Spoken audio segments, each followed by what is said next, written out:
지난 주일에 박명수 원사님께서 방울토마토를 가져다 주셨습니다. 오늘 아침에도 먹고 왔습니다. 5알 정도 먹은 것 같아요. 아마도 올해 첫 열매를 가지고 오신 것 같습니다.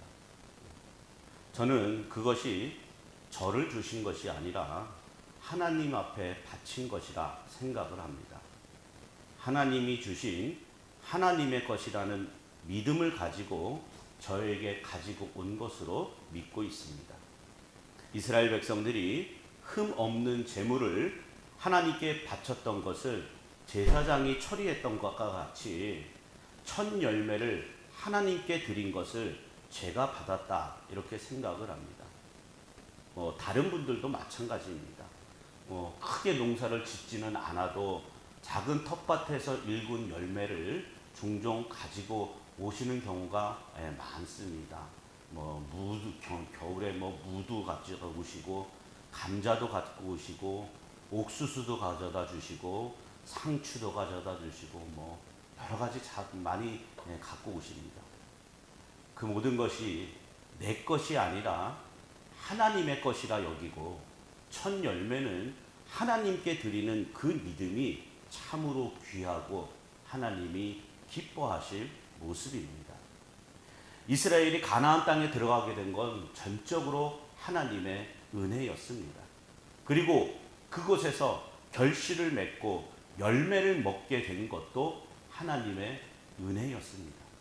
그들이 직접 농사를 지은 것이 아닙니다. 그들이 수고하고 노력해서 얻은 결실이 아닙니다. 오직 하나님이 주신 은혜였습니다. 그래서 그들은 자신들의 존재 이유가 하나님께 있다는 것을 보여주어야 했습니다. 그것이 바로 세상 것을 의지하지 않고 하나님만 의지하는 삶이었습니다. 하나님만 의지한다는 것은 세상 것 때문에 하나님의 은혜를 저버려서는 안 되는 것입니다. 가나안 땅은 하나님이 약속하신 생명의 땅입니다. 생명의 땅을 기업으로 받았다는 것은 하나님으로부터 전부를 받은 겁니다. 하나님이 약속하신 것을 주었다는 건 이미 전부를 받은 거예요. 전부를 받았기 때문에 더 이상 받아야 할 무엇인가가 남아있지 않습니다. 그런데도 전부를 받았는데도 불구하고 그 가치를 알지 못했습니다. 그래서 세상 것이 부러워서 세상에 눈을 돌렸습니다. 이방인들이 사는 삶이 부러워서 그들을 따라 그들의 문화를 받아들이고 심지어 이방신들을 섬겼습니다. 그것이 심판을 받아야 할 인간의 악함입니다. 마찬가지로 오늘날 구원받은 성도는 하나님으로부터 전부를 받은 사람입니다. 여기 계신 여러분 한 분 한 분 모두가 이미 전부를 받은 복 있는 사람이라는 말입니다. 그렇다면 얼마나 하나님만 의지하고 하나님의 은혜를 보여주고 계십니까? 코로나 바이러스가 장기화되면서 교회의 예배에도 많은 영향을 주고 있습니다. 분명 이전에는 예배에 참으로 열심히 했던 모습들이 너무나 자연스럽게 아니란 모습을 보이고 있는 것 같습니다. 물론 모든 예배에 빠지지 않아야 한다라고 생각하는 건 율법적인 사고방식입니다. 하지만 예배를 드리는 것은 하나님의 은혜에 대한 성도의 예의라고 생각을 합니다. 피치 못할 사정으로 예배에 참석을 못하는 경우는 분명 있을 수 있습니다. 하지만 예배의 자리를 사모하고 늘 예배를 우선적으로 생각해야 하는 것이 성도의 도리입니다. 지난주가 어버이 주일이었습니다만 어버이날이나 부모의 생일날에 자식들이 찾아오지 않으면 어떤 기분이 들겠습니까? 명절날 자식들 먹일 생각으로 몸은 힘들지만 정성을 다해서 갖가지 음식을 준비했는데 자식들이 연락도 없이 오지 않는다면 마음이 어떠십니까? 오지 못하는 자식의 사정도 생각하시겠지만 분명 내심 서운한 마음이 들지 않겠습니까? 하나님은 여러분의 모든 사정을 아시는 분이십니다. 우리의 머리털까지 세신 바 되신 분이십니다. 예배의 자리를 오지 못하는 여러분의 사정을 모르시는 것이 아니라 여러분이 무엇을 바라보고 무엇을 우선순위로 두고 있는가를 보고 계시는 겁니다. 자식이 몸이 아파 오지 못한다거나 일을 하게 돼서 못 오게 되면 마음이 안쓰럽습니다. 하지만 다른 데 놀러 가느라 오지 않는다면 어떤 마음이 들겠습니까? 말씀을 준비하는 저의 입장은 그렇습니다. 여러분을 위해서 늘 기도하면서 말씀을 열심히 준비했는데 정작 말씀을 먹어야 하는 분들이 오지 않으면 서운하고 힘이 빠지는 것이 사실입니다. 여러분은 여러분 나름대로 위한 이유와 사정이 다 있습니다. 그래서 저도 예배 참석을 강요하지는 않습니다. 하지만 말씀을 준비하는 저를 조금이나마 생각해 주신다면 예배의 자리를 조금 더 사모하는 마음을 갖게 해달라고 기도하는 것이 필요할 것 같습니다. 그래서 올해 앞으로 언제까지가 될지 모르겠지만 작은 우리 교회 표가 예배의 자리, 기도의 자리, 헌신의 자리로 나아가는 겁니다. 늘 예배의 자리, 기도의 자리, 헌신의 자리를 사모하시는 여러분이 되시기를 바랍니다. 그래서 예배에 성공하시고 기도의 꽃을 피우시고 헌신의 꽃을 피우는 그러한 여러분이 되시기를 주님의 이름으로 축원을 드립니다. 제가 몸담고 있는 선교회 가장 막내 젊은 목사님이 이번에 임지를 옮겼어요. 부목사로 오랫동안 고생을 참 많이 했는데 이번에 평택에 있는 제법 큰 교회 담임 목사로 청빙이 되셨습니다. 아주 온 선교회에 몸담고 있는 많은 선배 목사님들이 정말 마음을 담아서 축하를 해줬어요. 지난 월요일에 충주로 와서 인사를 해서 제가 만났습니다. 그리고 이 목사님이 충주 출신이에요. 충주가 고향이에요. 어머님이 지금도 수주교회 권사님이신데 늘 기도하시며 말없이 교회와 목사를 위해서 헌신하기 위해 애쓰셨던 그런 권사님이었습니다. 지금도요. 그 교회를 출석을 하면서 지금까지 그 교회에 헌신을 해온 그런 권사님이십니다. 그 교회 담임자였던 목사님이 말씀하시길 그 권사님께서 교회가 미자립 교회이고 재정적으로 어렵다 보니까 목회자가 생활이 힘들 때 목회자의 먹을 것, 입을 것 등을 당신 사명으로 생각하고 할 수만 있는 대로 공개에 힘썼다고 합니다. 교회가 건축을 할 때나 또 목사님이 무슨 일을 할 때도 목회자가 걱정하지 않도록 최선을 다해서 돕고 헌신을 했다는 거예요. 그래서 목사님이 그 권사님에게 늘 하는 말이 권사님의 기도와 헌신은 부득불 권사님이 해야 할 일입니다. 그런데 그 열매는 상현이에게 나타날 겁니다. 그 당시 중학생이었던 그 상현이라는 아들이 지금 평택으로 청빙받은 목사님이 되셨습니다. 사과를 먹고 싶다는 아이에게 사과를 사주는 것은 세상 어느 부모들 다 할 수 있는 일입니다. 하지만 기도의 열매를 심는 사람은 자식을 위해서 사과나무를 심을 수 있어야 합니다. 지금 당장 열매가 없는 것 같지만 믿음으로 지켜내면 그 열매가 맺혀질 때 자식뿐만 아니라 자식의 자식까지 그 복을 받게 되는 거예요. 말없는 헌신과 기도가 반드시 열매로 돌아오게 되어 있습니다. 그래서 제가 이 주님의 이름으로 여러분의 자녀들을 위해서 축복 기도를 하라는 얘기입니다. 우리 김순자 권사님이 몸이 아프고 힘들어도 새벽 기도를 아주 사모하시죠. 다른 몇 분도 계십니다만 오늘은 비가 와서 안 오실 줄 알았는데 비가 오는데도 그 유모차를 끌고 힘들게 오셨어요. 담임 목사가 좋아하는 고기 못 먹을까 봐 늘 챙겨주십니다. 여러 가지 반찬도 챙겨주시고요. 뭐 저에게만 그런 게 아니잖아요. 예, 권재범 목사님이 있을 때도 그렇고 그 전에도 아마 그러셨을 거예요. 우리 권사님은. 저는 그게 하나님이 주시는 감동의 마음이라고 생각을 합니다. 그렇게 말없는 헌신과 기도로 인해서 사이 목사님이 이번에 서울에 있는 성산감리교회로 청빙되어 가셨어요. 사이 목사 잘 되게 하기 위해서 자기 교회 목사한테 잘한 게 아니잖아요.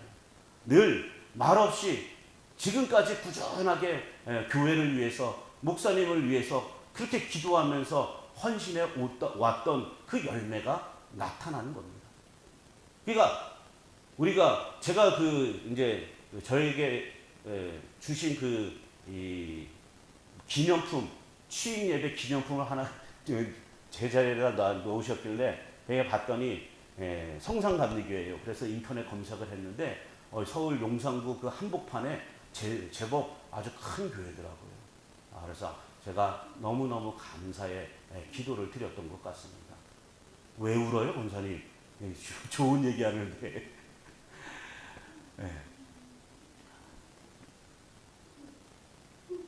그만하세요, 권사님. 예배 방해하는 거 안 돼요. 뚝. 아마 다른 분들도 이런 간증을 하실 수 있는 분들이 많이 계실 거예요.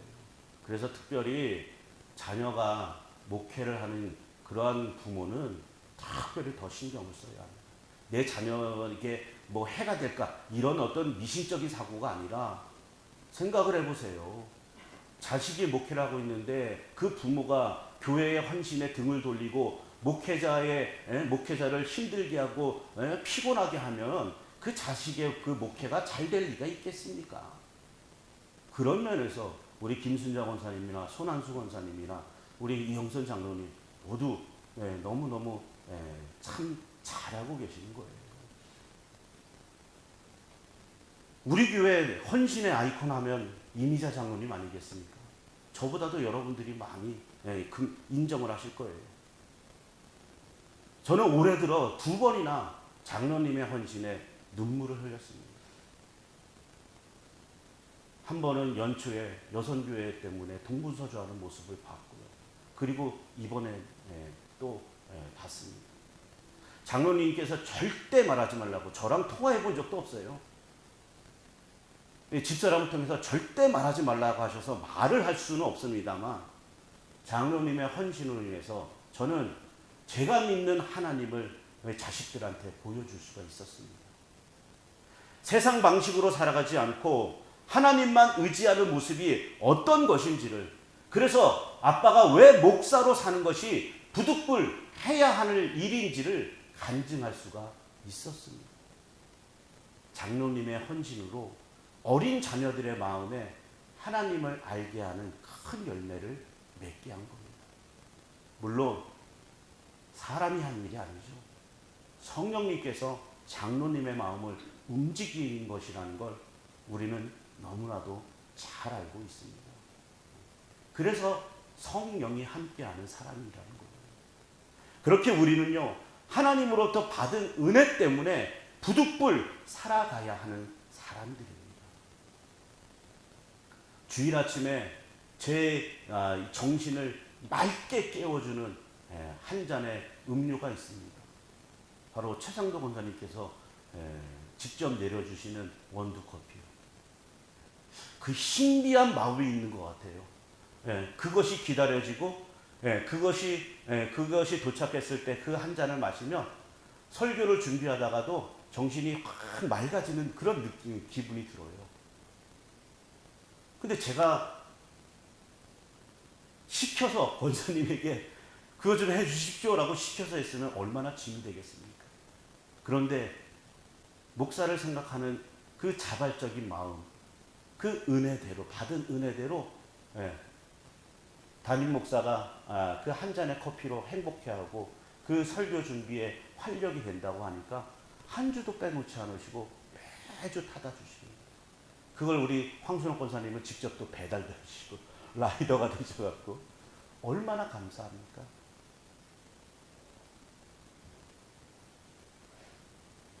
때마다 재단에 꽃이나 화분을 아무도 신경 안 써도 오직 거기에 눈길이 가고 그것에 신경 쓰시는 우리 박수자 권사님도 계시잖아요. 또 오가면서 교회 앞에 화단 늘 신경 쓰이며 그 손질하는 그런 권사님들 계시잖아요. 제가 본 분은 우리 정종식 권사님이 늘 그렇게 왔다 갔다 하시면서 하고, 이금자 권사님도 그렇게 하시고, 그렇게 많이들 그게 신경을 쓰시잖아요. 제가 드리고 싶은 말씀은 일일이 열거하지 못하지만 우리가 누구의 눈치를 볼 필요가 없다는 거예요. 목사도 목사인 척 누구의 눈치를 볼 필요가 없다는 거예요. 성령이 주시는 감동 따라 여러분이 뿌려야 할 씨를 뿌리시면 된다는 겁니다. 바울이 복음 전한 것을 부득불 할 일로 말했다라는 건 자신이 사도라는 것에 매이지 않았다라는 거예요.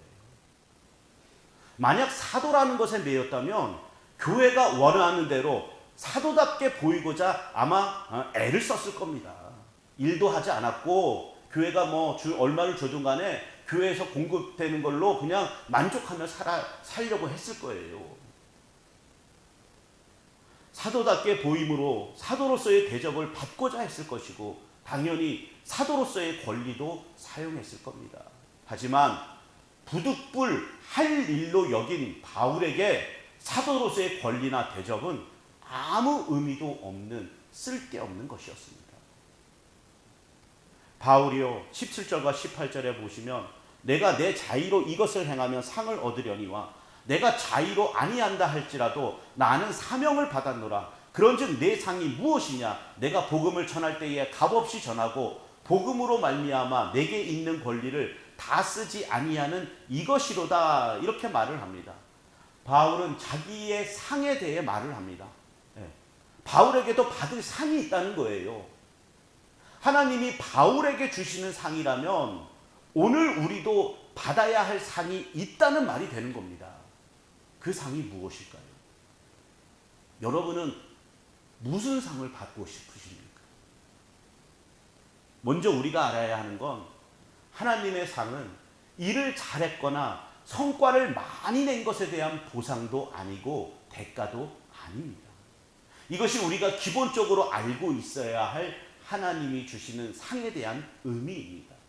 그래서 잘한 일에 대한 보상으로 주어지는 세상의 상과는 본질적으로 다른 것이 성경이 말하는 상의 뜻입니다. 계시록 22장 11절과 12절에 보면 불의를 행하는 자는 그대로 불의를 행하고 더러운 자는 그대로 더럽고 의로운 자는 그대로 의를 행하고 거룩한 자는 그대로 거룩하게 하라. 보라, 내가 속히 오리니 내가 줄 상이 내게 있어 각 사람에게 그가 행한 대로 갚아주리라. 이렇게 말씀을 합니다. 하나님이 주신다는 상의 의미는 각 사람에게 행한 대로 갚아주시는 겁니다. 불의를 행한 자는 불의에 대한 값으로 갚아주시고 의를 행한 자는 의에 대한 값으로 갚아주시는 것이 하나님이 주시는 상입니다. 그런데 인간은 불의를 행하고 불의의 삭을 사랑합니다. 베드로서 2장 15절에 보면요, 그들이 바른 길을 떠나 미혹되어 부올의 아들 발람의 길을 따르는도다. 그는 불의의 삭을 사랑하다가 라고 말씀을 합니다. 인간이 불의의 삭을 사랑한다는 것은 불의를 원하고 불의가 좋아서가 아니라 불의를 불의로 알아보지 못하는 그런 어리석음 때문이라는 거예요. 다시 말해서 의로운 것을 알아볼 지혜가 없다는 겁니다. 하나님이 지으신 피조물인데 그런 자기 존재도 모른 채 오로지 자기 자신만을 위해서 사는 것이 곧 불의인데 그걸 불의로 인정하지 않습니다. 세상이 그렇잖아요. 오직 자기만을 위해서, 자기 육신만을 위해서, 자기 행복만을 위해서 그렇게 살잖아요. 남들하고 경쟁해서 떨어지고 그 사람들이 어떤 삶을 살더라도 전혀 상관없이 나만 잘 되면 되잖아요. 그게 불의인데 불의로 알아보지를 못하는 거예요. 때문에 불의의 삭을 사랑할 수밖에 없습니다. 그런데 여기에 믿음을 선물로 받은 사람들이 있어요. 이 사람들은 불의를 불의로 알아보는 지혜가 있게 되고 우리의 모든 불의를 짊어지고 십자가에서 죽으신 그리스도를 바라봅니다. 이것이 의로운 자로 의를 행하는 거예요. 그래서 의로 갚아주시는 겁니다. 따라서 의를 행함으로 의의 값을 받았다면 그 사람은 하나님이 주신 믿음에 의해서 부득불 행하는 거예요.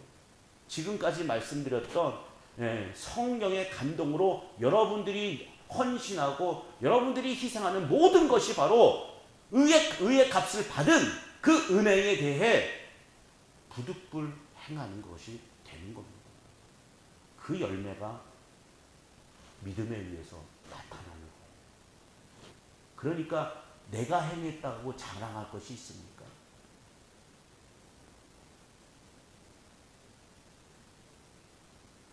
불의를 향해 달려가는 이 세상 속에서 의를 행하는 자로 존재한다는 것 자체가 이미 상을 받은 거예요. 따라서 성도는 상 받기 위해서 사는 것이 아니라 이미 상 받은 자로 사는 겁니다.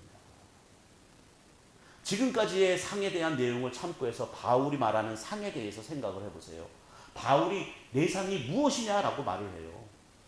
여러분이 바울에게 이런 물음을 받았다라고 생각을 해보십시오. 바울이 받아야 할 상을 어떤 것으로 상상하시겠습니까? 가장 기본적으로는 죽어서 나중에 천국에 갔을 때 상이 크다 이렇게 생각을 할 겁니다. 그러면 천국에서의 상은 제외하고 현재 지금 살고 있는 지금의 현재에서의 상은 무엇이겠습니까? 복음을 전하고 있는 바울의 상황은 누가 보더라도 부러워하거나 흠모할 만한 상황이 아닙니다. 당장 고린도 교회에도 바울의 반대파가 있어서 사도직에 대해 의심을 받고 있습니다. 이건 여러 곳을 다니면서 동일하게 겪은 일이기도 합니다. 또 때로는 복음 때문에 옥에 갇히고 매를 맞기도 하고 죽을 고비를 넘기기도 합니다. 이런 바울의 상황을 보면서 상을 받았다라고 할 만한 것이 없는 겁니다. 하지만 바울은 자기의 상에 대해 말하기를 내가 복음을 전할 때에 값없이 전하고 복음으로 말미암아 내게 있는 권리를 다 쓰지 아니하는 이것이로다라고 말을 합니다. 복음을 값없이 전하고 사도로서의 권리를 다 쓰지 않음으로써 나중에 칭찬을 받고 상을 받는다는 뜻이 아니에요.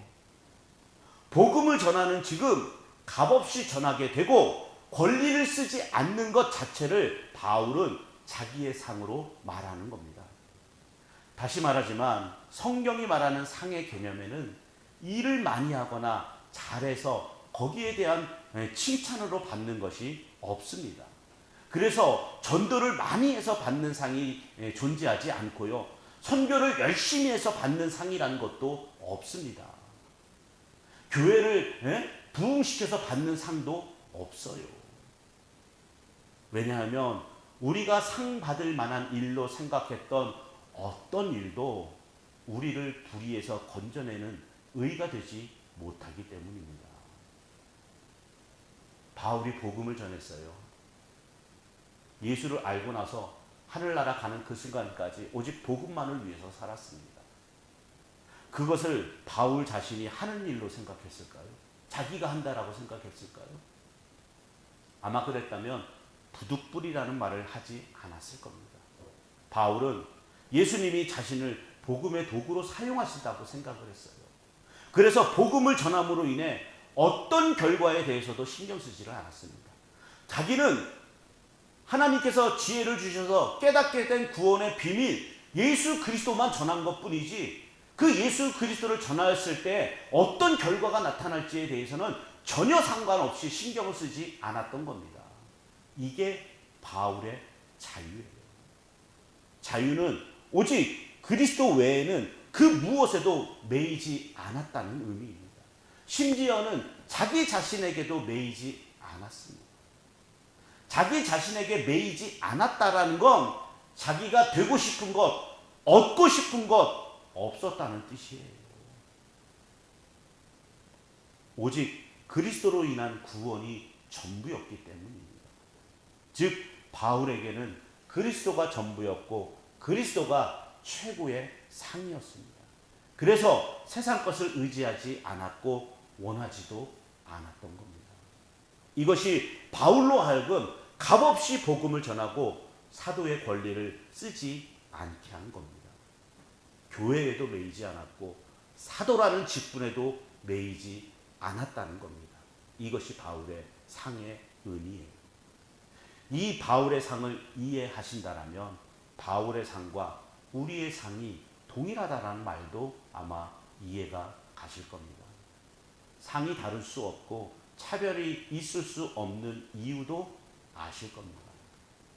그리스도가 상이며 그리스도를 받고 그리스도 안에 있게 된 것은 우리의 행함이나 의와는 무관한 하나님의 선물이고 은총이기 때문입니다.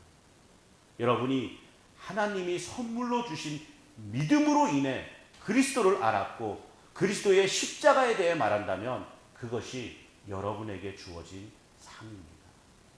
상을 받기 위해서가 아니라 상을 받은 자로 그렇게 부득불 복음을 전하는 그런 사람이 되는 거예요. 왜냐하면 복음을 전한다라는 것이 곧 하나님께로부터 특별한 것을 받았다는 뜻이 되기 때문이에요. 여러분 특별한 선물을 받게 되면 어떻습니까? 소중하게 여기잖아요. 결혼식 때 주고받은 폐물을 아무데나 휙휙 내던지고 있지는 않잖아요. 보관함에다가 잘 누가 보지 않게 잘 보관하잖아요. 저도 가끔 특별한 것을 선물 받을 때가 있어요. 뭐 먹는 거야 늘 저에게 있어서는 먹는 걸 좋아하는 저는 특별하지만 저는 이런 셔츠나 넥타이나 이런 것들도 우리 성도님들이 사다 주시는 건 특별하게 생각합니다. 그래서 가급적이면 제가 강단에 말씀을 전하기 위해서 쓸 때는 우리 성도들이 사준 옷으로만 가급적으로 입고 나오려고 해요. 이 와이셔츠도 여기 계신 분 중에 한 권사님이 지난 겨울에 사다 주신 거예요. 근데 아직까지 뭐 넥타이는 사다 주신 분이 없어서 예전에 교인들이 사준 그 넥타이를 메고 안 왔어요. 그렇다고 넥타이 사오지 마세요.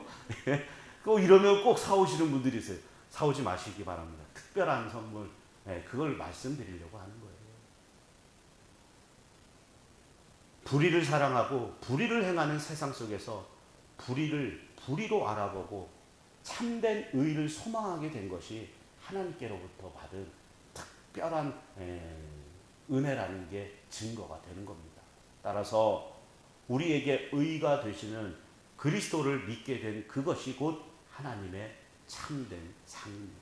때문에 성도는 이미 상을 받은 자로 살아간다라는 결론을 내릴 수가 있는 겁니다. 이미 받았기 때문에 더 이상 받을 것이 없다는 사실이 자유로 다가오는 거예요. 내가 하나님 안에서 이미 모든 것을 받은 자로 그렇게 풍성함을 누리며 그렇게 은혜 충만하게 살 수 있는데 무엇이 더 궁핍해갖고 하나님의 이름을 부르며 그렇게 안절부절 매달리고 있는가? 많은 목사들이 지금도 교회를 부흥시키거나 좀 더 좋은 교회로 만들어야 한다라는 생각을 합니다. 왜요? 그게 자기의 이름값이라고 생각합니까? 좋은 교회가 되어서 소문이 나야 많은 사람들이 찾아올 거라는 그런 기대를 갖고 있으니까요. 그게 다 자기 욕심이에요. 목사답게 보이고 성도답게 보여서 사람들로부터 인정받아야 할 이유도 사라지게 되는 거예요. 이게 그 누구에게도 매이지 않는 겁니다. 그리고 이게 우리를 참된 신앙의 자유로 이끌어 주는 겁니다. 내가 하는 일이 특별하기 때문에 내가 더 낫다라는 생각도 없습니다. 무엇을 하든 부득불 할 일이기 때문에 자랑할 것도 없습니다. 이게 바로 상 받은 자로 사는 겁니다. 바울이 하나님에 의해서 그리스도가 십자가에 못 박히신 것 외에는 아무것도 자랑하지 아니하기로 작정했다 하고, 십자가 외에는 자랑할 것이 없다 하고, 사도이면서도 자신을 죄인의 괴수로 고백하는 자리로까지 오게 된 그것이 바로 상이에요. 그렇다면 마찬가지로 오로지 내 몸 하나를 위해서, 그렇게 나의 행복만을 위해서, 내가 원하는 것을 얻기 위해서 지금까지 다름박질해 왔는데, 사도와 같이 그리스도가 나의 전부가 되셨군요. 내가 나만을 위해서 살았던, 불의를 행했던 그런 악한 모습이었군요. 이 모습이 발견이 되고 예수 그리스도 십자가 앞에 고꾸라진 사람은 이미 사도와 같이 상을 받은 사람이라는 겁니다. 하나님의 일하심이 아니고서는 누구도 그러한 고백을 할 수가 없기 때문이죠. 그러니까 하나님이 일하셨다는 건 성령이 함께하고 있는 사람이라는 겁니다. 여러분께 그리스도는 누구십니까? 제가 말씀드릴 수 있는 그리스도는 우리의 구원자이시며 우리의 전부입니다. 전부를 받은 자로 산다는 것이 무엇일까? 상 받은 자로 사는 것이 무엇일까를 생각해 보시기 바랍니다. 그리스도를 믿는 내가 아닌 나 같은 사람도 예수를 믿게 하신 하나님에게 마음을 두시기를 바랍니다. 그것이 여러분에게 참된 자유와 평안과 쉼을 안겨줄 수 있습니다. 하나님으로부터 이미 상 받았다는 기쁨이 여러분을 헌신의 자리로 인도하실 줄로 믿고 순종하는 여러분이 되시기를 주님의 이름으로 축원을 드립니다.